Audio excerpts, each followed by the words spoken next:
اور پھر ایک اور جگہ پہ آپ صلی اللہ علیہ وسلم نے فرمایا کہ جب سور پھونکا جائے گا تو کیا ہوگا، لوگوں کی کیفیت کیسے ہوگی؟ جو ہی سور کی آواز سنیں گے تو آواز سنتے ہی ان کی گردن ایک طرف جھک جائے گی، گردن ایک طرف جھک جائے گی. جیسے انسان کھڑے کھڑے بالکل مر جاتا ہے نا، یا بیٹھے بیٹھے مر جاتا ہے تو کیا ہوتا ہے، اس کی گردن جھک جاتی ہے. تو فوراً کیا ہوگا، گردنیں جھک جائیں گی. جس کو وہ آواز پہنچے گی وہ سارے وہیں پہ جو ہے وہ جھک جائیں گی ان کی گردنیں، چاہے وہ بیٹھا ہوا ہے، چاہے وہ کھڑا ہوا ہے، چاہے وہ بات کر رہا ہے، چاہے وہ ڈیلنگ کر رہا ہے. بلکہ آپ صلی اللہ علیہ وسلم نے یہ بھی فرمایا کہ سب سے پہلا انسان جس کی گردن جھکے گی وہ شخص ہوگا جو اپنے اونٹوں کے لیے حوض تیار کر رہا ہوگا، اور اس پر اس تک قیامت کی آواز پہنچے، سور کی آواز پہنچے گی، اور وہ کیا ہوگا کہ اس کی گردن جھک جائے گی. اور پھر جہاں جہاں تک یہ آواز پہنچتی چلی جائے گی سارے انسانوں کی گردنیں جھکتی چلی جائیں گی اور وہ ختم ہوتے چلے جائیں گے. یہ آواز بھی ایسی خطرناک آواز ہوگی، ایسی خوفناک آواز ہوگی کہ جس سے کوئی انسان نہیں بچ سکتا. آج کیا ہوتا ہے کہ کہیں پہ کوئی زیادہ شور ہو تو اس شور کو بند کرنے کے لیے ہم اپنے گھر ایسے بنواتے ہیں کہ ہماری کھڑکیاں جو ہیں اس میں نوائز پروف ہوتی ہیں، یا ہمارے بہت زیادہ کہیں پہ شور ہے تو کچھ ایسے ہیڈ سیٹس آتے ہیں جن کو کہتے ہیں کہ نوائز فری ہیڈ سیٹس ہیں.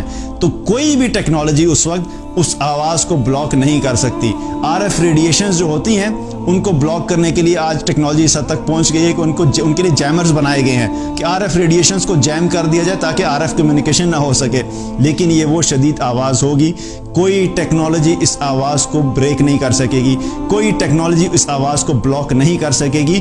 ہر انسان اس آواز کو سنے گا، ہر انسان اس آواز کو سنے گا، چاہے وہ دنیا میں جتنا مرضی بڑا انسان ہے، چاہے اس کے پاس جتنے مرضی بڑے ایسٹس ہیں، چاہے اس کے پاس جو مرضی وسائل ہیں، ہر انسان اس آواز کو سنے گا. اور سننے کے بعد جو آواز سنتے چلے جائیں گے انسان، ان کی گردنیں جھکتی چلی جائیں گی اور وہ جو ہے وہ ختم ہوتے چلے جائیں گے. تو ہر انسان کیا ہوگا، سور کی آواز سنے گا. اور جب سنیں گے سب تو سارے کے سارے انسان ایک ہی گو میں کیا ہوگا، ختم ہو جائیں گے، زمین بالکل ختم کر دی جائے گی. اور پھر قیامت کے اندر کیا ہوگا، اللہ سبحانہ تعالیٰ ان پہاڑوں کو کیا ہوگا، اڑا دے گا. اللہ سبحانہ تعالیٰ سورج کو ختم کر دے گا، چاند کو ختم کر دیا جائے گا، زمین کو چٹیل میدان بنا دیا جائے گا. اور یہ جو ہے جتنے بھی ہمیں چیزیں نظر آتی ہیں، بڑی بڑی بلڈنگز، بڑے بڑے شاندار محل، بڑے بڑے کیسلز، اللہ سبحانہ تعالیٰ سب کو ختم کر دے گا. اور یہ سارے جب ختم ہو جائیں گے تو پوری زمین کے اوپر کیا ہوگا، بالکل خاموشی ہو جائے گی. کوئی ایک پرندہ بھی نہیں ہوگا، کسی ایک پرندے کی چھوٹی سی آواز نہیں ہوگی، کسی ایک کیڑے کی بھی آواز نہیں ہوگی، بالکل پن ڈراپ سائلنس ہو جائے گا. یہ پہلا سور ہے، سور پھونکا جائے گا. اور پھر کیا ہوا کہ پھر جب سارے ختم ہو جائیں گے اس کے بعد اللہ تعالیٰ دوبارہ سور پھونکے گا، دوبارہ سور پھونکے گا. اس کے بارے میں حدیث میں آتا ہے، ابو ہریرہ رضی اللہ عنہ سے پوچھا گیا تو انہوں نے فرمایا کہ پہلے سور میں اور دوسرے سور میں جو فاصلہ ہے وہ 40 کا ہے، وہ 40 کا ہے. تو لوگوں نے پوچھا کہ کیا 40 دن؟ تو انہوں نے فرمایا کہ میں نہیں جانتا. انہوں نے کہا کیا 40 مہینے؟ تو انہوں نے فرمایا میں نہیں جانتا. تو لوگوں نے کہا کیا 40 سال؟ تو انہوں نے فرمایا میں نہیں جانتا. بہرحال 40 کا فگر آتا ہے. اب اللہ بہتر جانتا ہے وہ 40 دن ہوں گے، 40 مہینے ہوں گے یا 40 سال ہوں گے. بہرحال دوسرا سور پھونکا جائے گا.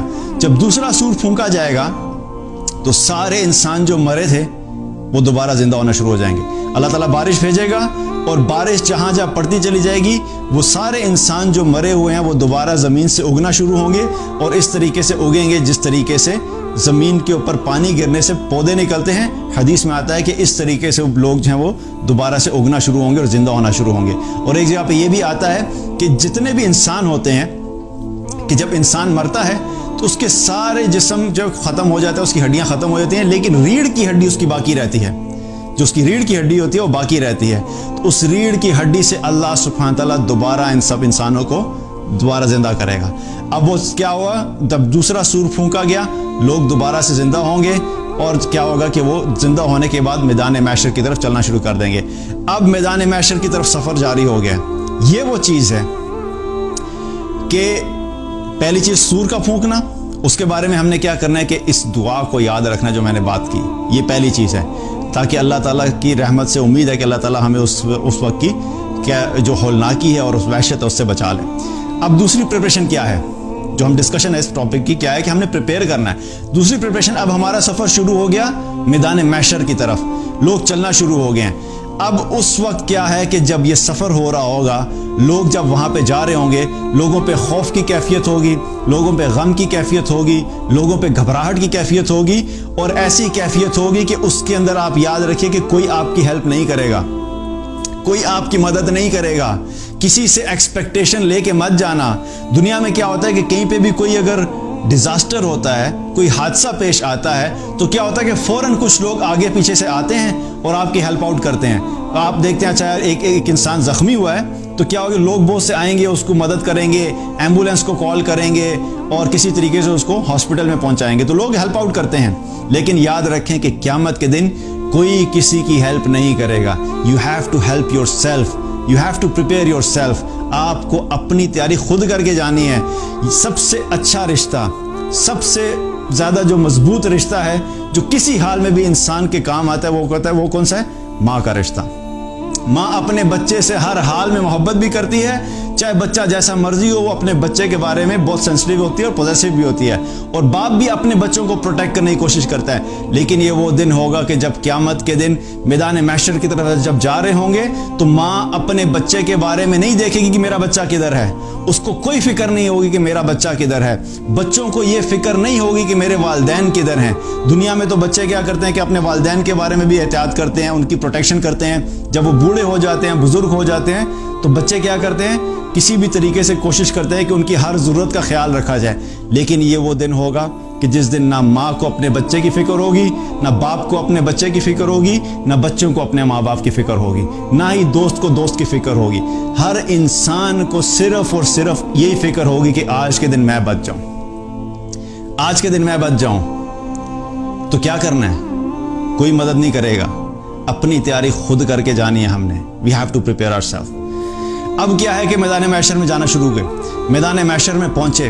جب میدان محشر میں پہنچیں گے تو کیا ہوگا کہ اللہ سبحانہ تعالیٰ وہاں پہ اللہ تعالیٰ کے فرشتے آنا شروع ہو جائیں گے.